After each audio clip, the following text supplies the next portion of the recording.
तो पिछले लेक्चर में हम लोग देखे थे ऑक्टाहेड्रल वॉइड्स टेट्राहेड्रल वॉइड्स के रेडियस रेशियो के बारे में। उसके बाद हमने ऑक्टाहेड्रल वॉइड के बारे में डिस्कशन किया था, लेकिन ऑक्टाहेड्रल वॉइड्स में रेडियस रेशियो का बात नहीं किया गया था। तो यहाँ पर देखते हैं हम लोग radius ratio in octahedral void. कैसे हम लोग रेडियस रेशियो निकालेंगे? रेडियस रेशियो का मतलब क्या? Radius of void divided by radius of a sphere. ठीक है, कंस्टिट्यूएंट कंपोनेंट जब किसी भी सॉलिड क्रिस्टल में अरेंज करोगे तो जो वॉइड्स डेवलप होंगे उनका रेडियस और जो कंस्टिट्यूएंट कंपोनेंट्स क्रिस्टल लैटिस में फिट है या अरेंज्ड है उनके रेडियस का रेशियो क्या होगा। तो चलो देखते हैं। जब क्रॉस सेक्शन लेते हैं ऑक्टाहेड्रल वॉइड्स का तो ये स्क्वायर शेप का आता है। कैसा आएगा? स्क्वायर शेप का आएगा। अब स्क्वायर है तो चारों साइड क्या होगा? बराबर होगा। लेट अस सपोज कि AB जो है वो A के बराबर है, तो BC भी कितना होगा? A होगा। AC यहाँ D दे दो तो CD क्या हो जाएगा? A हो जाएगा। और AD भी क्या हो जाएगा? A हो जाएगा। स्फीयर है, ये सारे आइडेंटिकल स्पेस होते हैं, तो ये यहाँ से यहाँ तक अगर R है तो ये क्या होगा? R होगा। यहाँ से यहाँ तक ये R हो गया, ये भी तुम्हारा क्या हो गया? R हो गया। तो R और R कितना हो गया? 2R हो गया। तो AB की लेंथ कितनी हो जाएगी? यहाँ से देखो AB की लेंथ कितनी हो जाएगी? 2R हो जाएगी। ठीक है, AC कैसे निकालेंगे? ये पाइथागोरस थ्योरम, स्क्वायर है तो ये एंगल 90 डिग्री होगा। पाइथागोरस थ्योरम लगाओगे AC square equal to AB square plus BC square. AC बराबर क्या हो जाएगा? Root under AB square plus BC square. A और B मालूम है कितना है? A का स्क्वायर प्लस A स्क्वायर, तो क्या हो जाएगा? AC बराबर रूट 2A हो गया। AC बराबर, अब देखो AC को ऐसे देखें तो यहाँ से इस स्फीयर का रेडियस, फिर इस वॉइड का पूरा मतलब डायमीटर आ जाएगा और इस स्फीयर का रेडियस आ जाएगा। तो टोटल कितना हो गया? 2 कैपिटल R और 2 प्लस 2 स्मॉल r। तो 2 capital R plus 2 small r। अब AC किसके बराबर हो गया? 2 capital R plus 2 small r का। और यहाँ से AC किसके बराबर था? 2A का। ये दोनों इक्वल हो गया, इसको इक्वेशन 1 मान लीजिए। अब AB बराबर कितना है तुम्हारा? 2R है। AB बराबर 2R है और AB किसके बराबर है? A के बराबर है। तो A बराबर क्या हो गया? 2R हो गया। जब A बराबर 2R हो गया तो इस वैल्यू के इक्वेशन 1 में पुट कर दो। Putting this value in equation 1 we get क्या हो जाएगा? 2R plus 2R equal to root 2 into 2R। 2R से को इस तरफ लाया और डिवाइड कर दिया तो 2R से डिवाइड होगा 1 हो जाएगा। 2R small r by 2R, capital R divide होगा एक दूसरे से तो क्या हो जाएगा तुम्हारा? R अपॉन R हो जाएगा। और रूट 2 का वैल्यू मालूम है 1.414 R बाई R, इसको उस तरफ ले जाएंगे 0.414 बचेगा। तो रेडियस ऑफ ऑक्टाहेड्रल वॉइड जो होगा वो 0.414 times the radius of a sphere होगा। इसको नोट करो। देखो, तो हम लोग 4 तरह का वॉइड का बात किए थे। पहला ट्रायंगुलर वॉइड, दूसरा टेट्राहेड्रल वॉइड, तीसरा ऑक्टाहेड्रल वॉइड और फोर्थ जो है वो क्या था? Cubicle void. क्यूबिकल वॉइड कब बनता है?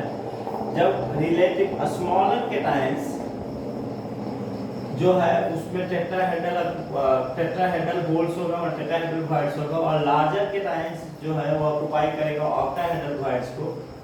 और यदि केटायंस और एनायंस का संख्या बहुत ज्यादा हो तो फीड करने के दौरान जो केटायंस और एनायंस की संख्या बहुत जब ज्यादा हो जाएगा तो ये एक दूसरे में फीड करेगा।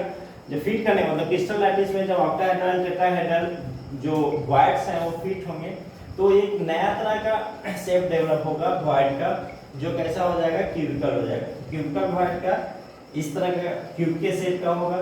अब इसको देखो, यहाँ पे A स्क्वायर्स है ABC। अब ABC में AC स्क्वायर बराबर क्या हो जाएगा? AB square plus BC square. AB का वैल्यू कितना हो जाएगा? ये देखो इस फेस का डायगोनल है तो 2√2R होगा। पीछे किसी भी मान लो A स्क्वायर है, इसका डायगोनल ऐसे निकालना है, कितना आएगा? ये मान लो A है, ये है A, या फिर ये R है, ये R है, तो इसका क्या हो जाएगा? R का स्क्वायर रूट अंडर R के स्क्वायर प्लस R के स्क्वायर। ठीक है, बॉडी का डायगोनल कितना होता है? रूट, ये हो जाएगा 2√2R। ये भी जो होगा वो कितना हो जाएगा? 2√2R होगा। ठीक है, अब चलो दूसरा जो है वो कितना होगा? 2R के बराबर होगा। तो इन दोनों के स्क्वायर करोगे तो तुम्हारा क्या मिल जाएगा? 2R प्लस R का whole square. R plus R का रेशियो निकालोगे तो 0.732 आ जाएगा। इसका बहुत ज़्यादा यूज नहीं होने वाला, बस वैल्यू निकालना है, ठीक है। तो इसका वॉइड्स का रेशियो कितना हो गया, वॉइड्स और स्फीयर का रेडियस रेशियो होगा 0.732। तो यहाँ ध्यान देना, decreasing order of size of void, कौन कौन सा वॉइड्स था हमारे पास, क्यूबिकल था, हमारे पास ऑक्टाहेड्रल था, हमारे पास टेट्राहेड्रल था और हमारे पास ट्रायंगुलर था। तो सबसे बड़ा साइज किसका आ रहा है, क्यूबिकल का, उसके बाद किसका आ रहा है, ऑक्टाहेड्रल, फिर टेट्राहेड्रल, सबसे छोटा किसका आ रहा है तुम्हारा ट्रायंगुलर वॉइड, सर, ठीक है। इसको नोट करो।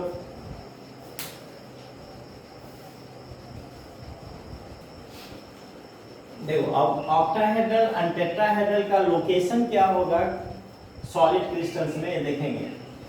कहता है कि अगर किसी भी क्रिस्टल्स में नंबर ऑफ स्फीयर्स, जो कंस्टिट्यूएंट कंपोनेंट है सॉलिड का, ये हम लोग को मालूम है कि कंस्टिट्यूएंट कंपोनेंट ऑफ सॉलिड को हम लोग क्या लेते हैं, स्फीयर के फॉर्म में रिप्रेजेंट करते हैं, जिसमें सॉलिड स्टेट में कंसीडर करते हैं, ताकि हमको ज्योमेट्री दिखाने में सुविधा हो।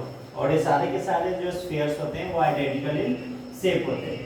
तो अगर स्फीयर की संख्या n हो, if n be the number of spheres or constituent particles, then number of octahedral void also be n। अगर स्फीयर्स n होगा तो ऑक्टाहेड्रल वॉइड भी n होगा। लेकिन टेट्राहेड्रल वॉइड का अगर तुम बात करोगे तो क्या हो जाएगा, ये डबल हो जाता है। तो n ऑक्टाहेड्रल है और ऑक्टाहेड्रल का डबल होता है टेट्राहेड्रल, तो टेट्राहेड्रल क्या हो गया, 12। अब ध्यान दो लोकेशन कहाँ कहाँ पे होगा। One octahedral void is present at the body centre of the cube, body से centre of the cube, BCC structure पढ़े थे, उसमें क्या होता था, अरेंजमेंट कॉर्नर्स पे होता था और बॉडी ऑफ द क्यूब में होता था। तो बोल रहा है कि वन ही ऑक्टाहेड्रल वॉइड होगा कहाँ पे, बॉडी सेंटर के पे, ठीक है। और 12 वॉइड्स जो होगा उसके कहाँ पे होगा, edge centre of the cube पे, एज सेंटर ऑफ क्यूब पे कितने होंगे, 12 वॉइड्स, ठीक है। अब each void at edge centre, एक वॉइड जो एज सेंटर पे होगा वो 4 यूनिट सेल से जुड़ा होगा, तो उसका कंट्रीब्यूशन 4 भाग में हुआ। तो 1 एक क्यूब में कितना आएगा, 1/4 आएगा। तो कंट्रीब्यूशन कितना हो जाएगा इसका, 1/4 का। तो देखो each void at edge center is shared by the 4 units, so its contribution is 1/4। so effective number of octahedral void CCP structure में क्या होगा, ध्यान से देखो, CCP जो होता है स्ट्रक्चर में तुम्हारा इफेक्टिव नंबर कितना हो जाएगा, तो इसको निकाल लो। 1 तो हो गया बॉडी सेंटर का, 1/4 कंट्रीब्यूशन है तुम्हारा एज सेंटर का, और एजेस कितने होते हैं 12, तो 1 + 3 कितना हो गया 4, समझ गए। अब लोकेशंस देखो, बॉडी सेंटर में यहाँ पे होगा, एज सेंटर पे यहाँ होगा 4 यूनिट से कंट्रीब्यूटेड होगा, एज के सेंटर पे 12 कैसे दिखाओगे, तो इस तरीके से दिखाओगे, यहाँ दिखाया हुआ 12 एज के सेंटर पे तुम्हारा क्या दिखाया गया, स्पेस को दिखाया गया। तो ये लोकेशंस होता है सीसीपी में, कहाँ कहाँ होगा, बॉडी के सेंटर पे होगा and edge centre of the cube पे होगा। तो ऑक्टाहेड्रल वॉइड्स का इफेक्टिव नंबर कितना होगा सीसीपी स्ट्रक्चर में, 4 होगा। समझ में आएगा, ये फार्मूला कैलकुलेशन में काम आएगा, इस पे बेस्ड बहुत सारे फार्मूला कैलकुलेशंस के प्रॉब्लम होंगे। चलो इसको कॉपी करो।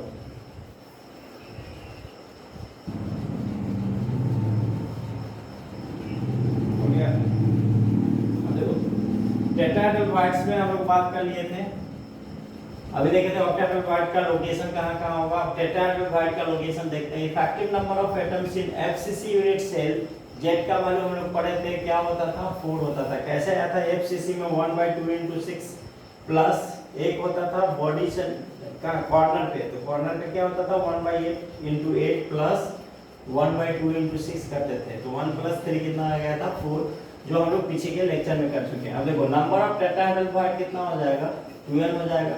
तो अगर मान लो n का वैल्यू 4 हो, n का वैल्यू 4 हो, तो ये वैल्यू कितनी हो जाएगी, 8 हो जाएगी, 2 का 4 8। अब देखो प्रेजेंट एट 4 बॉडी डायगोनल, और टेट्राहेड्रल वॉइड जो होता है वो कहाँ प्रेजेंट होता है, बॉडी डायगोनल पे होता है। तो बॉडी डायगोनल कितना होगा, क्योंकि 4 होगा, तो चलो ये 4 बॉडी डायगोनल पे होगा।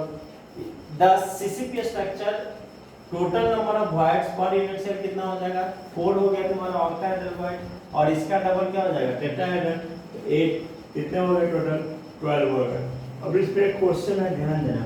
कहता है naturally occurring corundum the oxide ion form hexagonal close packing मतलब HCP and aluminium ions occupy 2/3 of the octahedral bond. What is the formula of corundum? मान लिए कि नंबर ऑफ ऑक्साइड आयन कितना हो गया 60, तो नंबर ऑफ Al3 पर the sign क्या होगा 2/3 पे रखा गया, तो 2/3 into 60 कर दोगे कितना आ जाएगा 40 आ जाएगा। दोनों का रेशियो क्या है, एक का 60 और दूसरे का कितना हो गया 40, तो रेशियो क्या हो जाएगा इसको देखो, Al के लिए कितना आ गया तुम्हारा 60, L के लिए आ गया 40 और O के लिए आ गया 60, 20 से कैंसिल हो जाएगा 223 जा, फार्मूला क्या आ जाएगा ये फाइनली ये फार्मूला Al2O3 आ जाएगा। देखो यहाँ लिखे हैं 10 formula of the compound is Al2O3, इसको कॉपी करो।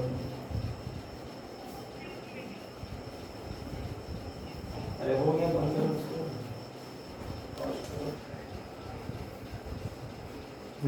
देखो अभी तक जो कॉन्सेप्ट पढ़े उस पे क्वेश्चन है, इन compound atom of element Y form CCP lattice and those of element X occupy the 2/3 of tetrahedral voids. What is the formula of compound? चलो तो हम लोग क्या पढ़े थे कि नंबर ऑफ ऑक्टाहेड्रल वॉइड जो होता है नंबर ऑफ स्पेस के बराबर होता है और number of tetrahedral void number of octahedral voids का डबल होता है, ठीक है। तो number of by atoms per unit cell in CCP lattice कितना हो जाएगा 4 हो जाएगा, ठीक है, क्योंकि सीसीपी में जेड का वैल्यू कितना होता है 4, तो ऑक्टाहेड्रल वॉइड्स में कितना हो जाएगा 4 हो जाएगा।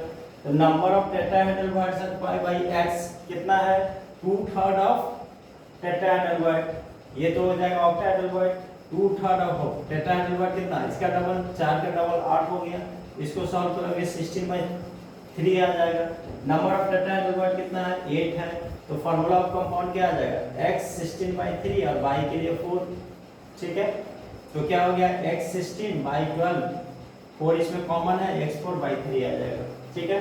एक दूसरा क्वेश्चन है, metallic element crystals into a lattice containing sequence of layer of AB and packing of spheres leaves out voids in a lattice. What is the percentage by volume of this lattice? नीचे हो नहीं पाएगा, इसको हम लोग अगले lecture में करेंगे, ठीक है।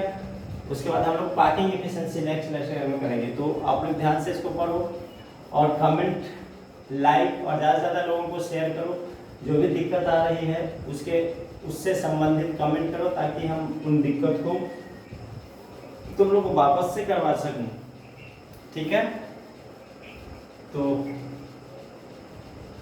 ये आज का लेक्चर था, इसको अच्छे से पढ़िए और एंजॉय कीजिए, ठीक है। Good night.